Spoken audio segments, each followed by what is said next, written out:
ನಮಸ್ಕಾರ ಸ್ನೇಹಿತರೆ.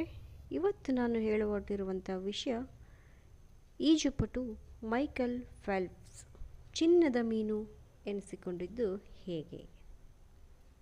ಆತ ಚಿನ್ನದ ಮೀನು, ನೀರೇ ಆತನ ಮೊದಲ ಮನೆ.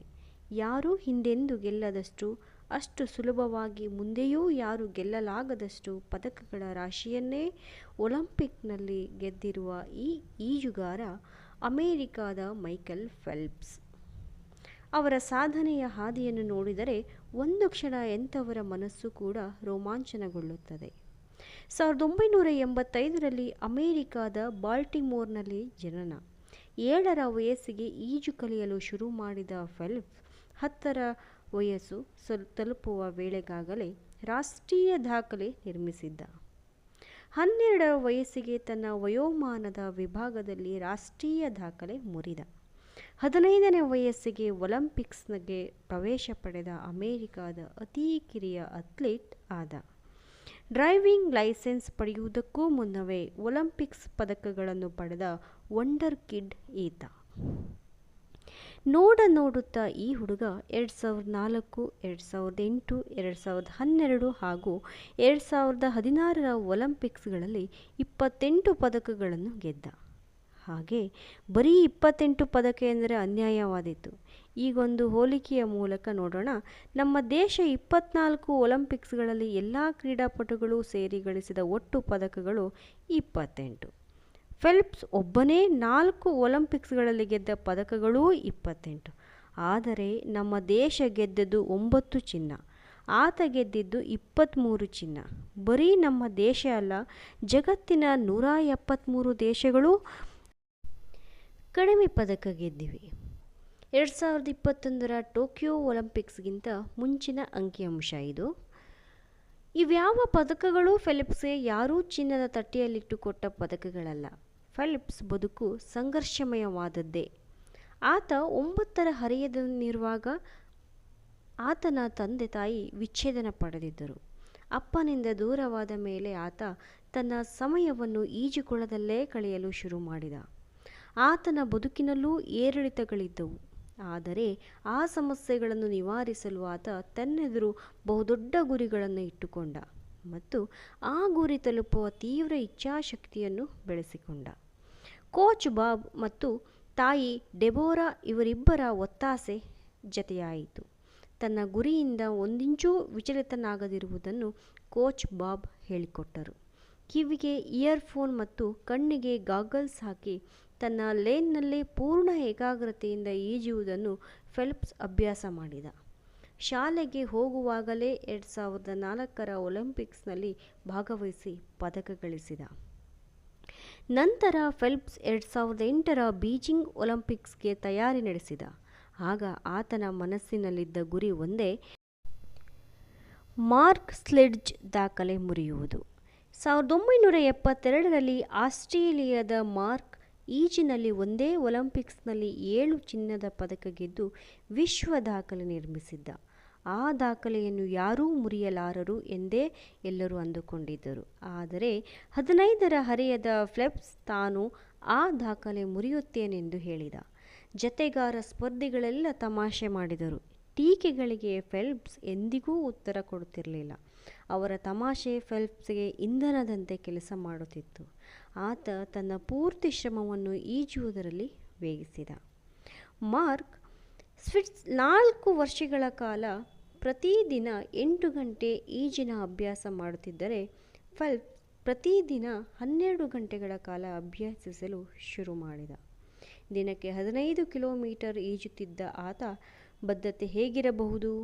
ವಾರಕ್ಕೆ 100 ಕಿಲೋಮೀಟರ್ ಈಜುತ್ತಿದ್ದ ಮೈಕೆಲ್ ಬೀಜಿಂಗ್ನಲ್ಲಿ 8 ಚಿನ್ನದ ಪದಕಗಳಿಲ್ಲದೆ ಅಮೆರಿಕಾಗೆ ಮರಳುವುದಿಲ್ಲ ಎಂದು ದೃಢ ನಿಶ್ಚಯ ಮಾಡಿಯಾಗಿತ್ತು. ತನ್ನ ಕೋಣೆಯ ಕನ್ನಡಿ ಗೋಡೆ ಎಲ್ಲ ಕಡೆ ತನ್ನ 8 ಚಿನ್ನದ ಪದಕಗಳ ಕನಸನ್ನು ಬರೆದು ಅಂಟಿಸಿಕೊಳ್ಳುತ್ತಿದ್ದ.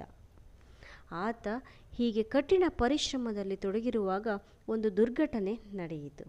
ಆತ ವರ್ಕೌಟ್ ಮಾಡುವಾಗ ಬಲಗೈ ಮೂಳೆ ಮುರಿದುಕೊಂಡು ಬಿಟ್ಟ. ವೈದ್ಯರೆಂದರೆ, ಬೀಜಿಂಗ್ ಒಲಿಂಪಿಕ್ಸ್ನಲ್ಲಿ ಈಜುವುದು ಮರೆತು ಬಿಡು, ಏಕೆಂದರೆ ಈ ಕೈಯನ್ನು ಉಪಯೋಗಿಸುವಂತೆಯೇ ಇಲ್ಲ ನೀನು. ಫೆಲ್ಪ್ಸ್ ಹೇಳಿದ, ಸಾಧ್ಯವೇ ಇಲ್ಲ, ನಾನು ಈಗಲೇ 8 ಚಿನ್ನ ಗೆಲ್ಲುತ್ತೇನೆಂದು ಹೇಳಿಯಾಗಿದೆ. ಎಲ್ಲರೂ ಹೇಳಿದರು, ಅಲ್ಲ ಮಾರಾಯ, ಅದರ ಆರೋಗ್ಯಕ್ಕಿಂತ ನಿನಗೆ ನಿನ್ನ ಚಾಲೆಂಜ್ ದೊಡ್ಡದ, ಬದುಕಿದ್ದರೆ ಮುಂದಿನ ಒಲಿಂಪಿಕ್ಸ್ನಲ್ಲಿ ಗೆಲ್ಲಬಹುದು, ಸುಮ್ಮನಿರು ಎಂದು. ಆದರೆ ಸುಮ್ಮನಾಗಲಿಲ್ಲ. ಫೆಲ್ಪ್ಸ್ ಏನು ಮಾಡುವುದು ಎಂದು ಯೋಚಿಸುತ್ತಿದ್ದಾಗ ಆತನಿಗೆ ಒಂದು ಉಪಾಯ ಹೊಳೆಯುತ್ತದೆ. ಅದೆಂದರೆ ಕೈಯನ್ನು ಉಪಯೋಗಿಸದೆ ಬರೀ ಕಾಲುಗಳಿಂದ ಈಜುವುದು. ಮುಂದಿನ 1 ವರ್ಷ ಬರೀ ಕಾಲಿನಲ್ಲಿ ಈಜಿ ತರಬೇತಿ ಪಡೆದ ಫೆಲ್ಪ್ಸ್ ಕೈ ಸರಿಯಾಗುವ ವೇಳೆ ಯಾರೂ ಊಹಿಸಲಾಗದ ವೇಗ ಆತನ ಈಜುವಿಕೆಯಲ್ಲಿತ್ತು. ಬೀಜಿಂಗ್ ಒಲಿಂಪಿಕ್ಸ್ನಲ್ಲಿ ಈಜುಕೊಳಕ್ಕಿಳಿದ ಫೆಲ್ಪ್ಸ್ ಒಂದರ ನಂತರ ಒಂದಂತೆ 3 ಪದಕ ಗೆದ್ದ. ಅವೆಲ್ಲವೂ ಬಂಗಾರವೇ. ಆಗಸ್ಟ್ 13, 2008 ಈವೆಂಟ್ 200 ಮೀಟರ್ ಬಟರ್ಫ್ಲೈ ಸೆಮಿಫೈನಲ್ನಲ್ಲಿ ಆಗ ತಾನೇ ವಿಶ್ವ ದಾಖಲೆ ಮಾಡಿದ್ದ ಫೆಲ್ಪ್ಸ್. ಆದರೆ ಈ ಈವೆಂಟ್ನಲ್ಲಿ ಈಜುಕೊಳಕ್ಕೆ ಧುಮುಕಿದ ಕೆಲವೇ ಕ್ಷಣಗಳಲ್ಲಿ ಆತನ ಗಾಗಲ್ಸ್ ಒಡೆದು ಹೋಯಿತು. ವೇಗದ ಈಜುವಿಕೆಯಲ್ಲಿ ಕನ್ನಡಕ ಒಡೆಯುವುದೆಂದರೆ ತಾತ್ಕಾಲಿಕ ಕುರುಡುತನ ಬಂದಂತೆಯೇ. ಕಣ್ಣಲ್ಲಿ ನೀರು ಹೊಕ್ಕು ಹಾಗೆ ಆಯಿತು. ಆತನಿಗೆ ಕಣ್ಣೇ ಕಾಣಲಿಲ್ಲ. ಆದರೆ ಸೋಲೊಪ್ಪುವವನೇ ಫೆಲ್ಪ್ಸ್. ಒಂದೇ ಒಂದು ಬೆಳ್ಳಿ ಅಥವಾ ಕಂಚಿನ ಪದಕ ಬಂದರೂ 8 ಚಿನ್ನದ ಪದಕ ಗೆಲ್ಲುವ ಕನಸು ದೂರವೇ ಉಳಿದಂತೆ. ಆತನ ಅವಿರತ ಶ್ರಮದ ತರಬೇತಿ ಇಂತಹ ಸಂಕಷ್ಟ ಕಾಲದಲ್ಲಿ ಆತನ ಕೈ ಹಿಡಿಯಿತು. ದಿನಕ್ಕೆ 12 ಗಂಟೆ 4 ವರ್ಷಗಳ ಕಾಲ ಪ್ರಾಕ್ಟೀಸ್ ಮಾಡಿ ಎಷ್ಟು ಸಲ ಕೈ ಬೀಸಿದರೆ ಎಷ್ಟು ದೂರ ಹೋಗುತ್ತೇನೆಂದು ಆತನಿಗೆ ಮನನವಾಗಿ ಹೋಗಿತ್ತು. 100 ಮೀಟರ್ ನಂತರ ಕುರುಡನಾಗಿಯೇ ಈಜಿದ ಫೆಲ್ಪ್ಸ್ 200 ಮೀಟರ್ ಮುಗಿದ ನಂತರ ತಲೆ ಎತ್ತಿ ಕನ್ನಡಕ ತೆಗೆದೆಸೆದು ಕಣ್ಣುಜ್ಜಿಕೊಂಡು ನೋಡುತ್ತಾನೆ. ಎದುರಿನ ಬೋರ್ಡ್ನಲ್ಲಿ VR ಎಂದು ಬರೆದಿದೆ, ಅಂದರೆ ವರ್ಲ್ಡ್ ರೆಕಾರ್ಡ್. ಸೆಮಿಫೈನಲ್ನಲ್ಲಿ ತಾನೇ ನಿರ್ಮಿಸಿದ ದಾಖಲೆ ಮುರಿದು ಹೊಸ ವಿಶ್ವ ದಾಖಲೆಯೊಂದಿಗೆ ಚಿನ್ನದ ಪದಕ ಗೆದ್ದ ಫೆಲ್ಪ್ಸ್. ಅಷ್ಟೇ ಅಲ್ಲ, ಮುಂದೆ ಭಾಗವಹಿಸಿದ ಈವೆಂಟ್ ಎಲ್ಲದರಲ್ಲೂ, ಅಂದರೆ ಒಟ್ಟು 8 ಸ್ಪರ್ಧೆಗಳಲ್ಲಿ ಭಾಗವಹಿಸಿ 8 ಚಿನ್ನ ಗೆದ್ದು ತನ್ನ ಮಾತು ಉಳಿಸಿಕೊಂಡ.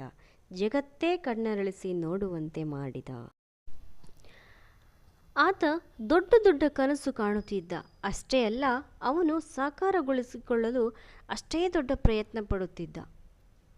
ಸ್ವಿಮ್ಮಿಂಗ್ನಲ್ಲಿ ಯಾವ ದಾಖಲೆಗಳಿವೆ ಎಂದು ಅಧ್ಯಯನ ಮಾಡಿ ಅವನ್ನು ಹೇಗೆ ಮುರಿಯುವುದು ಎಂದು ಯೋಜನೆ ರೂಪಿಸುತ್ತಿದ್ದ ಮತ್ತು ಕಠಿಣ ಪರಿಶ್ರಮದಿಂದ ತಯಾರಿ ನಡೆಸಿ ಅವನ್ನು ಮುರಿಯುತ್ತಿದ್ದ.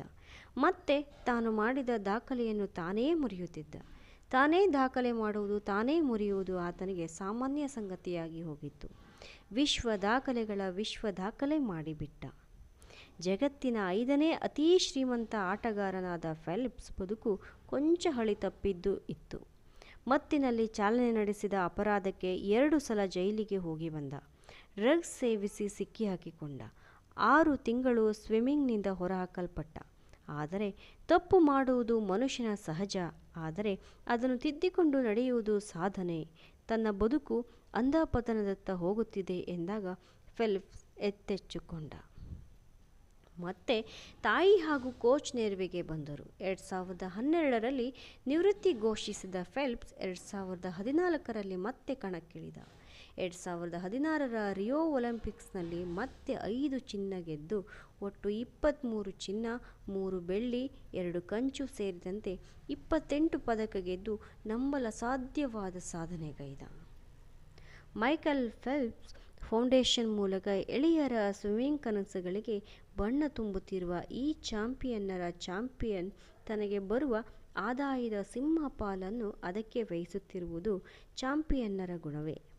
ಸತತ ಪರಿಶ್ರಮದಿಂದ ಯಾವ ಎತ್ತರವನ್ನಾದರೂ ತಲುಪಬಹುದು ಎಂಬುದಕ್ಕೆ ಅತ್ಯುತ್ತಮ ಉದಾಹರಣೆ ಈತ.